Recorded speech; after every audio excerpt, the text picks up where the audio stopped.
The warm wind rippled across the Ionian Sea, signaling the end of an era. It was the 2nd of September in the year 31 BC.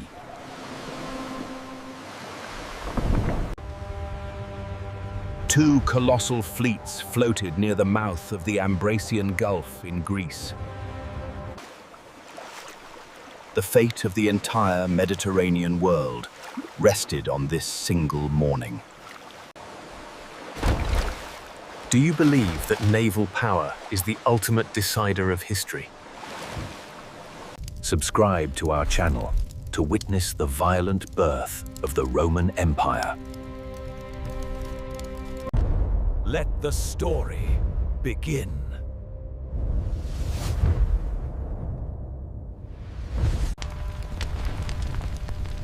Rome had been tearing itself apart for over a decade of bloody civil war. The fragile peace between two powerful rivals had finally shattered completely. In the West, the young heir controlled Rome and the Senate with an iron fist. He was the successor of the fallen leader, seeking total dominion.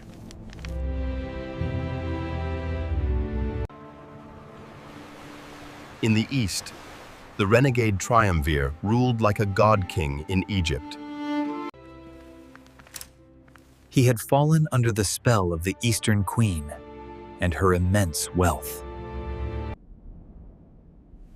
The young heir launched a brilliant propaganda war against his former ally.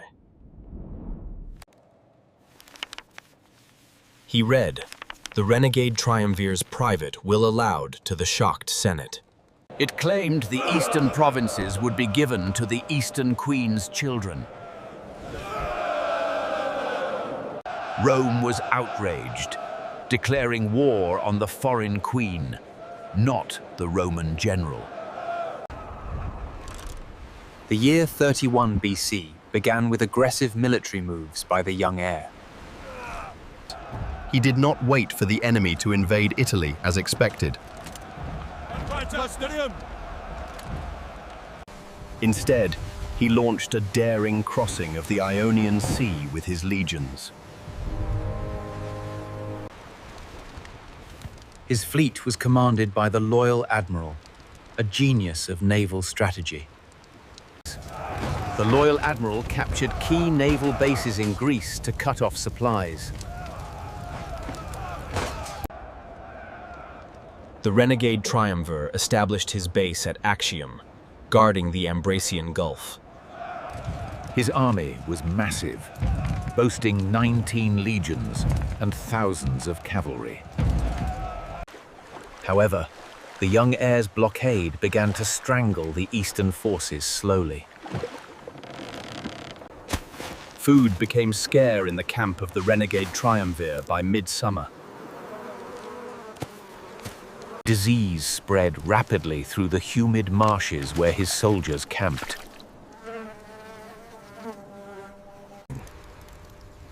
Morale plummeted as the summer months dragged on without a decisive battle.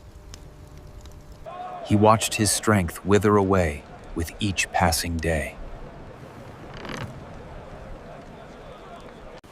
Senators and generals began to defect to the young heir's side nightly.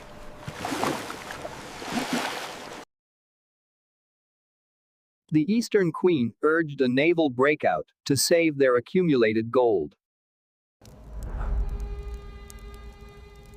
The generals argued for a land battle, but they were overruled. The decision was made to fight at sea and flee to Egypt. The renegade Triumvir ordered his fleet to prepare for a desperate breakout. His ships were massive quinqueremes, built for crushing power and bombardment. They had reinforced prows and towers, stocked with archers and heavy stones. Yet, many ships were burned because there were not enough crews left. The young heir's fleet consisted of smaller, faster Liburnian vessels. On the morning of September 2nd, the seas finally calmed enough to sail. The Renegade Triumvir's fleet moved out of the straits in battle formation. They formed a long crescent line, protecting the flagship and the treasure. The young heir kept his ships out at sea, refusing to close in. He wanted to lure the heavy eastern ships away from the protective shore. The commander issues a sharp command, directing the ship. He extended his line, threatening to flank the heavy enemy ships. The Renegade Triumvir was first to respond, stretching his own line thin. The center of the formation opened up, creating a dangerous gap.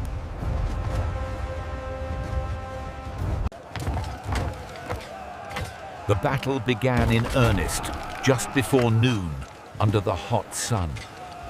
The massive eastern ships tried to grapple and board the smaller vessels. The young heir's ships darted in and out, avoiding the heavy rams. He targeted the oars of the giants, leaving them dead in the water. Suddenly, the Eastern Queen made her move amidst the chaos. Her 60 ships hoisted their purple sails and surged through the gap.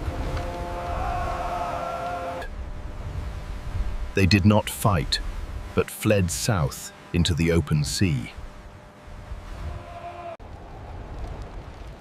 The Renegade Triumvir saw her fleeing and made a fateful choice. He abandoned his flagship and his men to follow the Eastern Queen.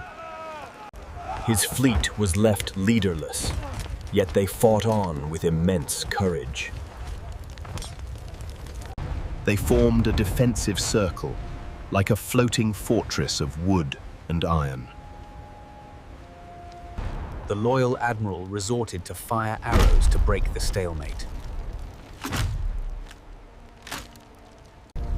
By late afternoon, the great galleys were ablaze, illuminating the dusk. The young heir accepted the surrender of the remaining forces at sea. The land army surrendered a week later, sealing the victory. The Roman Republic was dead, and the Empire had begun.